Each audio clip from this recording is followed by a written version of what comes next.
Mitchell Hooper put chop down about 5 metres from where the frame was, and I knew in my head there that I won. Mitchell dropped the frame exactly where he put that chop, and that's when I knew I'm going to be world's strongest man.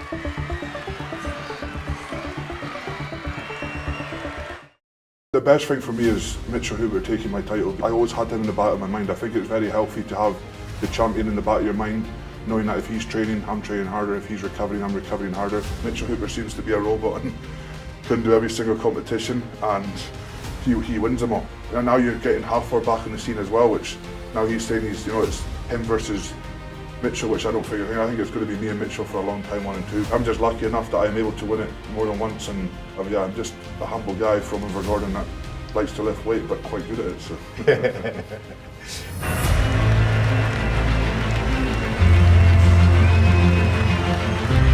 He is up there in the pantheon of greats with 3 titles.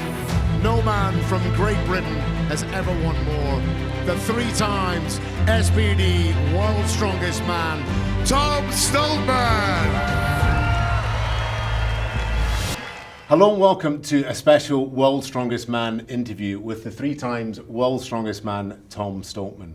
You've probably just seen Tom win the World's Strongest Man final over here in the UK, so we thought we'd catch up with the big in himself to get his thoughts on it. Tom, welcome along. How does it feel now being the 3 times World's Strongest Man? That's pretty special. It puts me up there now with kind of an elite few, especially like the greatest British strongman to ever grace the sport at 30 years old is a pretty special title to have as well. But for me it was always about just winning it once, and kind of what I've done at World's Strongest Man is beyond my expectations. To win it 3 times and obviously podium the other 2, it's pretty special. But yeah, it's been a lot of media stuff obviously this back of the year after Worlds, and a lot of different opportunities that I grabbed with both hands as well. And if all strongman's my full-time job, some opportunities you get from winning World's Strongest Man you have to take with both hands, and that's what I've done, and I'm just enjoying my life right now. So. Now I'd like to take you back to before the start of World's Strongest Man this year. People went into that event and a lot of people thought that Mitch Hooper was going to run away with it. Can you remember how you were feeling before the event, and did that spur you on with all the people saying that Mitch was going to win back-to-back titles? Yeah, I mean, obviously Mitchell Hooper's an incredible athlete, but we're all human, and for me, World's Strongest Man's at the event that I always perform at. Like for the last 5 years I performed at that.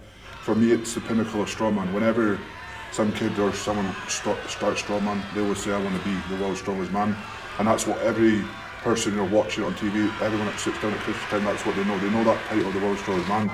So before that I knew the best thing for me is Mitchell Hooper taking my title, because I knew that this guy is here to fight with me, and this guy is making me raise my game, and that's what I wanted. And I think at World's Strongest Man this year I raised my game to another level as well. I always had him in the back of my mind. I think it's very healthy to have the champion in the back of your mind, knowing that if he's training, I'm training harder. If he's recovering, I'm recovering harder.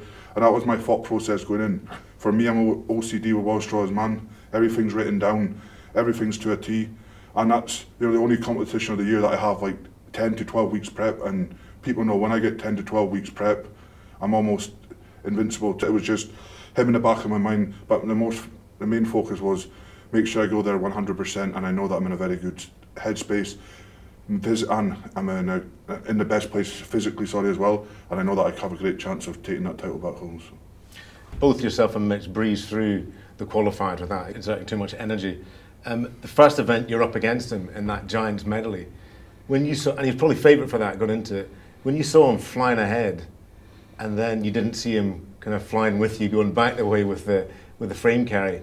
What were your thoughts then? Because it reminded me too of the year before when the shield carry happened and you went off quickly and then he caught you up. It was quite similar to that in many ways. Yeah, I mean, well, I look back at that shield carry a lot before I went to World Strong, because for me that was a rookie mistake. Going up, and when you're up against Mitchell Hooper, he finds a way to do incredible things. And going into World's Strongest Man this year, when I looked at those events, I knew that I had to work harder than ever, because a lot of those events weren't my best, and especially that first event in the final. Mitchell Hooper, is known as the best in the world in yoke and frame as well, and for me it was just in training, just try and do a steady yoke and make sure I hold that frame and grip it. And I knew that when I was going on that line, I was pacing up back and forward, but the thing that got me was Mitchell Hooper put chop down about 5 metres from where the frame was, and I knew in my head there that I've won this event. For me, that was the only time I've ever seen Mitchell have that mentality of not being a winner, and that was then when he put that chop down. I was like, this is mine,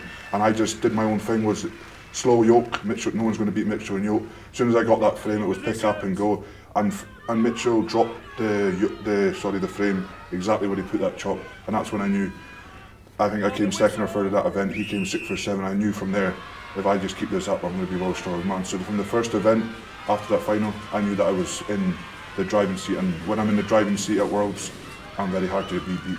Seemed to with Brian as well. You were leading straight away. You're in the lead. Is that really important to you to have that? Yeah, I think it's very important for me, to place in that event. And honestly, in that event, I thought Mitchell Hook was going to win, and I had to come 3rd place minimum to get the points there. So yeah, that was a much better place for me to be in. And it was, like I said, it was that chop thing that really got me before I even started that. I looked over to his line, seen that, and I was like, this is my title now. And that's, like I said, that's the only time I've seen Mitchell Hooper have that vulnerability in his mindset, and that was when he put that chop down. So. Going into the second event, the max axle, your overhead is much improved this year. What did you put that down to? The pressing for me was just had to hit it hard in training. Again, I'm fighting one of the best in the world at reps, but for me, rep work and 1 rep max work are totally different things. When I've done so many reps on axles, so many reps on logs, but I really just needed to get statically strong. So it was a lot more of 2 or 3 reps and a lot more cleans, and I've just been more efficient with the axle. And I think that's the most important thing. Cleaning the axle is one of the hardest things. If you get that wrong, then you're not going to clean it. And I knew I was good for 210, and I knew Mitchell was probably going to try something crazy because it's Mitchell Hooper. But I knew that it was going to be between me and Mitchell and that, and I knew that nobody was going to really push us on the axle. But I just knew that every single event I had to keep either above Mitchell or 1 or 2 places below him. And again in the axle, I think we both got joined first in that. He tried the world record, failed it, and again I was very, very happy with that because that was a PB for myself. And to do that after all the qualifying events in the second event in the final, I was very pleased with. And then, so that gave you a 3-point lead going into the third event, the last event of that day, the keg toss. 3 of you broke the world record, but I don't want to concentrate on that so much. There was a weight slightly before that you were on your last keg. Did you realise that there was like a hush around the whole arena because everyone thought, oh my goodness, he's not going to get this? Did you feel the pressure in that moment? No, I think for me it was just concentrating. I think for that we did a mistake and we went too far forward from the bar, but I think it's alright doing that for the first few rounds because I'm strong enough to get it over.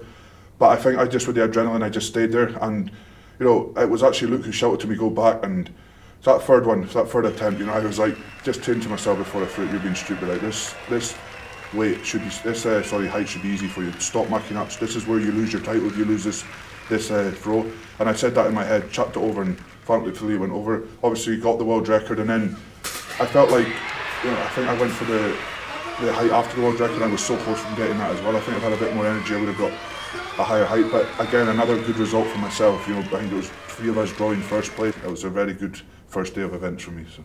You maintained your 3-point lead overnight.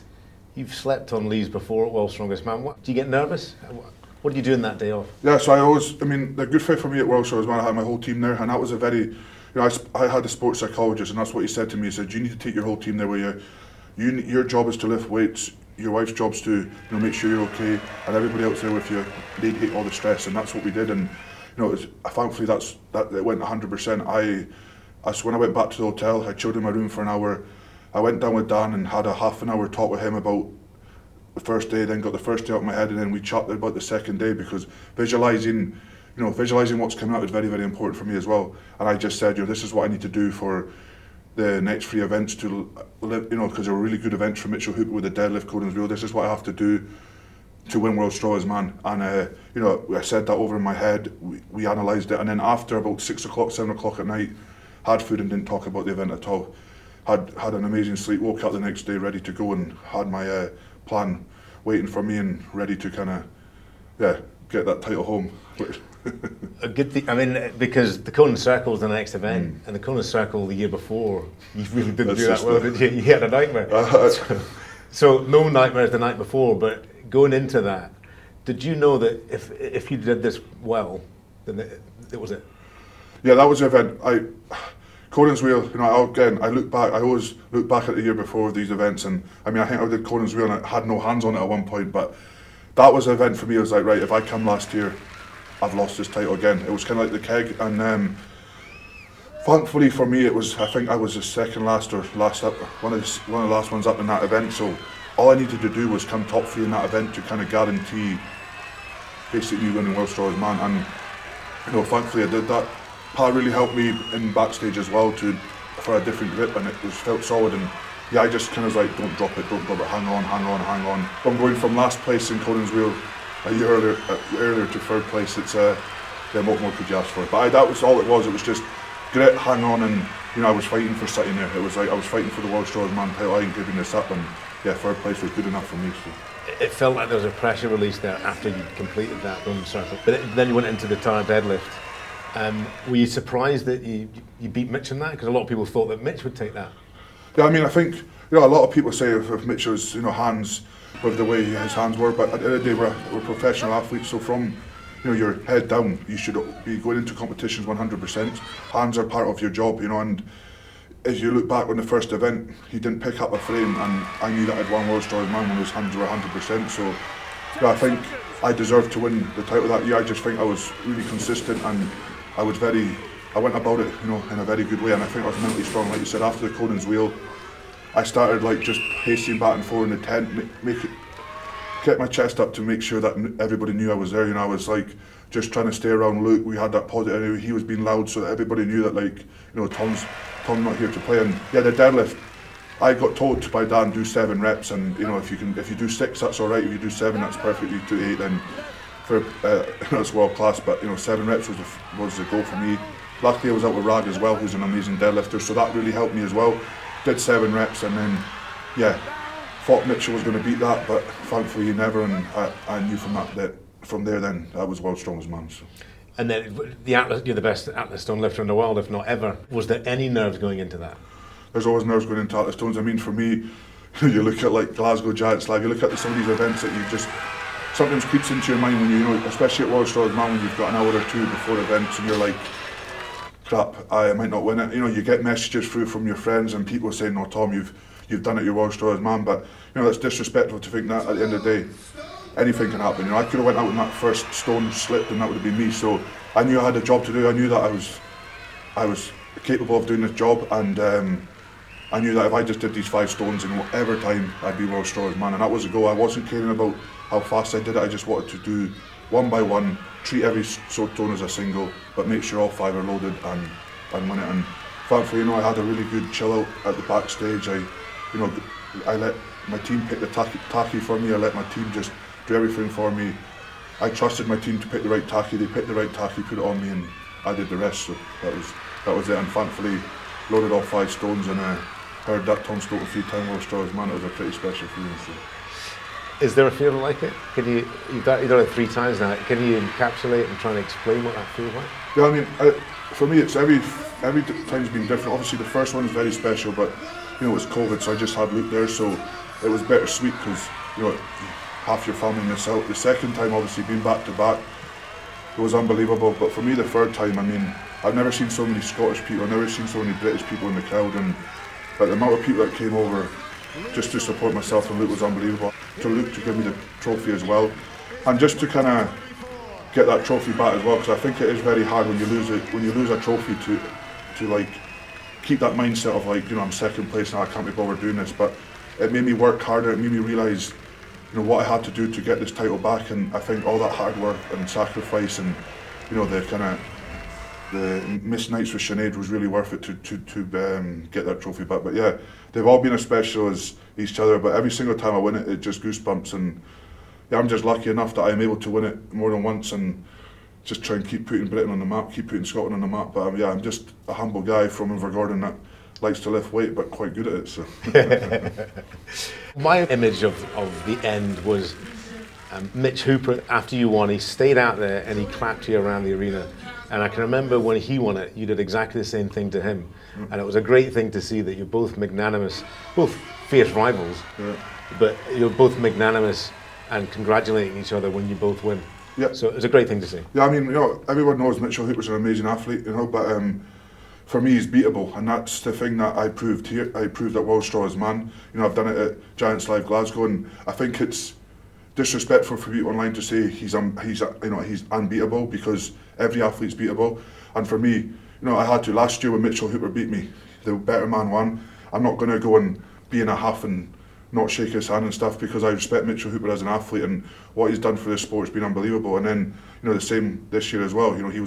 He clapped me, he was on the podium, he came afterwards as well, and we had a private conversation, which is really nice. You don't really, fans don't really see that. They just think like, oh, Tom hates Mitchell, Mitchell hates Tom, blah blah blah blah. But at the end of the day, strongman's a very extreme sport. We have so much respect for each other, and yeah, Mitchell's an unbelievable athlete. But yeah, I know when I'm 100% and on that kind of World Strongest Man pedestal, that to knock me off, you have to be something special, and that's why last year Mitchell Hooper was special, and he was the one that knocked me off the pedestal, and all respect to him then. But this year it belonged to me, which is I'm very happy with. So.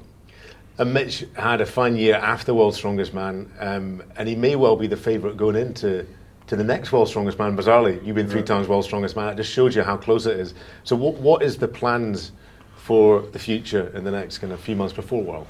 Yeah, I think it's no word I lie. I think Mitchell Hooper, I think there's no other athlete like him. If you talk to the Halford Johnsons and Martin Leases, they do 3-4 competitions for a reason, because their body gets battered. But Mitchell Hooper seems to be a robot and can do every single competition, and he wins them all. And that's fair play to him. He's very smart at what he does. He thinks outside the box. But I always say, he's not unbeatable, and that's the thing that I've proved. We had a lot of good battles. Yes, post World Strongest Man, I've not performed as well as I wanted to, but media stuff, strongman for me took a back seat, and I did what I wanted. But I then started getting frustrated. Obviously, going to Vegas, the last competition I'd done before the year, was the end of the straw for me with the team I've been working with. I think for me being World Strongest Man, I need to go into every single comp 100% and have to be top 2. That's it. In my mind, I have to be top 2 in every single event. I think it's just when you're the best in the world, you have to do that. So, going to be changing my coach for 2025, focusing on 4 competitions. For me, I want to focus on 4 competitions in 2025 to see how much I can actually push my body and actually go into every single competition 100% and see if I am unbeatable. And now you're getting Halford back in the scene as well, which now he's saying it's him versus Mitchell, which I don't think. I think it's going to be me and Mitchell for a long time, 1 and 2. But it's just I need to be able to protect my body at all costs. I can't do what Mitchell's done. I tried it, but every single comp after Worlds I've done Giants Live, and it failed miserably for me. It worked for him, but next year we're going in with a game plan. We're going in with a new team, a new set of eyes, and a body that's going to be 100%, and a mental state that's going to be 100%. Because, like I said, World's Strongest Man, the only reason I think I perform in it, people think I care about it the most, but it's because it's the most prep I've got.